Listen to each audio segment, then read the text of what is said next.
হুসাইন রাদিয়াল্লাহু আনহু এর হত্যার ব্যাপারে ইয়াজিদ ও শিমারকে দোষারোপ করে অকথ্য ভাষায় গালিগালাজ করা হয়। বস্তুত তার হত্যার ব্যাপারে তারা কতটুকু দোষী বা প্রকৃত দোষীকে সঠিক উত্তরদানে বাধিত করবেন। খলিফা ইয়াজিদের শাসনামলে 61 হিজরির 10 মুহররম ইরাকের কারবালা নামক স্থানে হুসাইন রাদিয়াল্লাহু আনহুকে হত্যা করা হয়। তবে তার হত্যার ব্যাপারে তিনি বিন্দুমাত্র দায়ী ছিলেন না।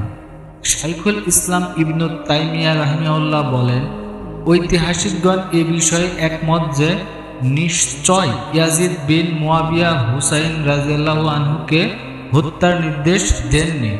তিনি উবাইদুল্লাহ বিন জিয়াদকে কেবল ইরাক দখল করে বাধা প্রদানের নির্দেশ দিয়েছিলেন। মাজমুল ফাতোয়া 411 পৃষ্ঠা।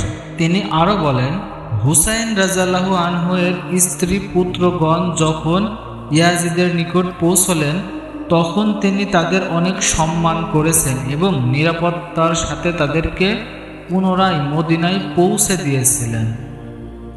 ইতিহাস গ্রন্থ পর্যালোচনা করলে দেখা যায় যে হুসাইন রাদিয়াল্লাহু আনহু এর হত্যার ব্যাপারে প্রকৃত দোষী দুইজন, উবাইদুল্লাহ বিন জিয়াদ ও শিমার। কারণ কুফাবাসীর বায়াত গ্রহণের আমন্ত্রণে সাড়া দিয়ে যখন তিনি তথায় আগমন করেন এবং তার সাথে বেঈমানি করত, তারা তাকে হত্যা করতে উদ্যত হয়। তখন উবাইদুল্লাহ বিন জিয়াদ কুফার গভর্নর ছিল এবং সে সরাসরি যুদ্ধ পরিচালনা করেছিল, আর শিমার সরাসরি হত্যাকারীদের অন্তর্ভুক্ত ছিল। আশা করি বুঝতে পেরেছেন। আসসালামু আলাইকুম ওয়া রাহমাতুল্লাহ।